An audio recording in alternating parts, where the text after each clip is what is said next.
wakati tetesi zikiendelea, Romain Folz Yanga pale ikisemekana kwamba anaweza akang'oka, lakini hizi ni tetesi na kutua Rakoton Drabe.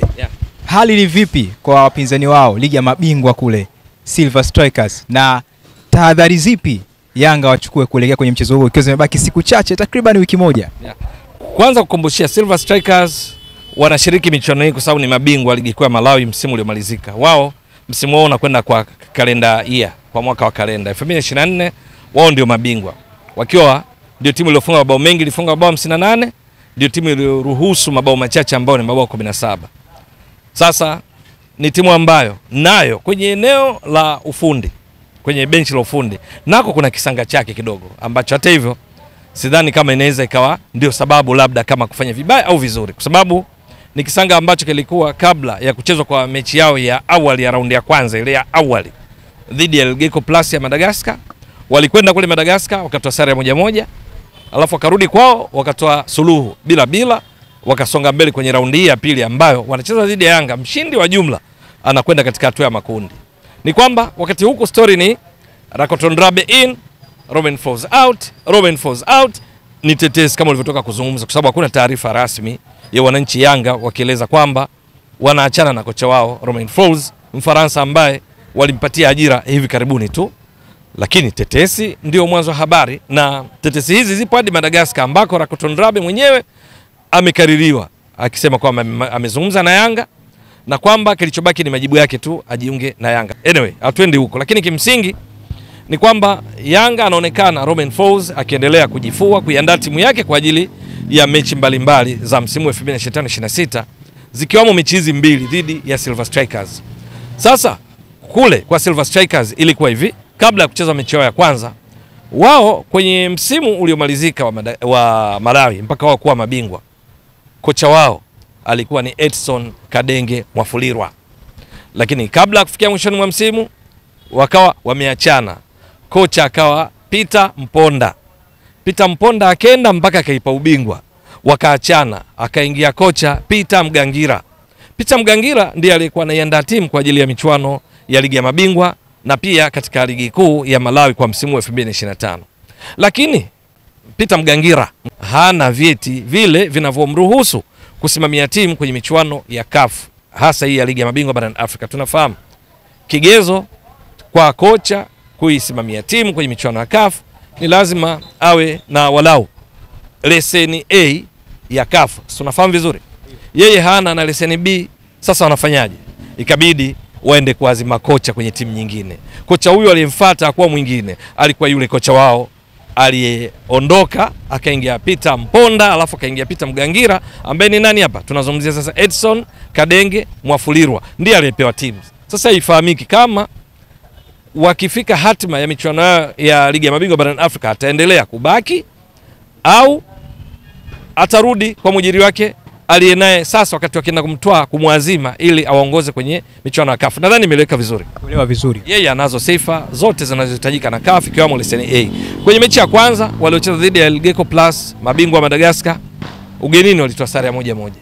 Mechi ya marudiano iliisha bila. Ni mechi ambayo walicheza kimbinu sana, kijanja sana, ingawa wanajua wanacheza na Elgeco Plus, timu isiyokuwa na daraja la kutisha kama wao, kwa sababu yani wao na wale Elgeco Plus daraja lao ni kama linafanana, kwa sababu wote hawako katika orodha ya klabu bora barani Afrika. Ili uingie katika orodha ya klabu bora kwa mujibu wa CAF ni lazima uingie hatua ya makundi walau kwenye misimu mitano kwenye ligi ya mabingwa ama kombe la shirikisho. Sasa Silver Strikers hawajawahi na wana sifa hiyo, lakini Elgeco Plus hawajawahi, hawana sifa hiyo.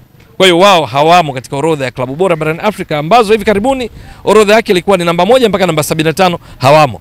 Lakini ingawa anacheza na timu yenye sifa hiyo, bado alichofanya yeye walizuia zaidi wakicheza nyumbani. Wanajua kwenye kanuni za CAF ushatoa sare ya 1-1 ugenini, si ndio? Sikuna faida bao la ugenini. Kwa hiyo bila inawabeba kwenda katika raundi inayofuata. Wanajiita mabankers, ni timu ya benki kuu ya Malawi chini ya kocha Edson Kadenge Mwafulirwa, ikacheza kimbinu sana ili kuhakikisha wanasonga mbele. Hawakucheza mpira wa kuvutia, walizuia zaidi, na msingi wa kuzuia kwao kulitokana na eneo la kiungo ambako mbunifu Uchizi Vunga, kiungo bora katika ligi kuu ya Malawi msimu ulioisha wa 2024, akiwa amefunga mabao 4, ametoa assist 10. Kwenye mechi ya pili dhidi ya Elgeco Plus alikuwa anaungana zaidi na mabeki wao kina McDonald Lamek kuhakikisha wanakuwa salama. Kipa wao George Chikoka, kipa bora wa ligi kuu ya Malawi na ndiye MVP wa ligi kuu ya Malawi msimu wa 2024, hafikiwi. Kwa hiyo licha ya kwamba alikuwa anacheza dhidi ya timu ambayo nimekutajia wasifu wake kwamba hawatishi kwenye ranks za CAF kama wao, kwa hivyo viwango vya ubora vya CAF, bado kocha huyu Edson Kadenge Mwafulirwa alihakikisha wanakuwa salama zaidi, wanazuia zaidi ili hakikishe asiruhusu bao na hatimaye wasonge mbele.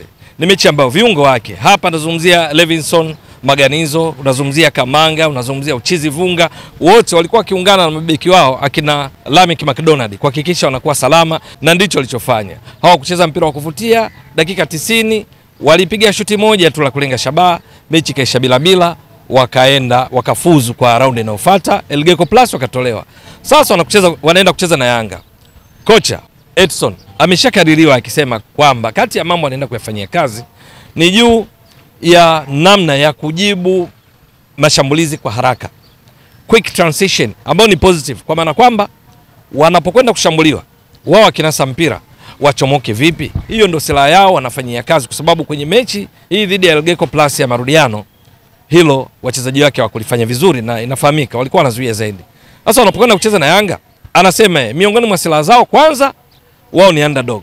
Dhidi ya Yanga watu wote wanaamini Yanga atashinda, sababu Yanga wako juu sana. Yanga wanashiriki michuano ya ligi ya mabingwa hatua ya makundi back to back kwa miaka misimu miwili iliyopita mfululizo.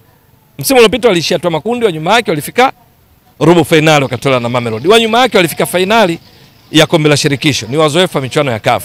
Yanga wachezaji wao mmoja wana wasifu mkubwa, wako vizuri kulinganisha na wao. Uwekezaji, ligi wanayotoka ambao ni ligi kuu Tanzania bara, ligi namba 5 kwa ubora barani Afrika kwa mujibu wa CAF.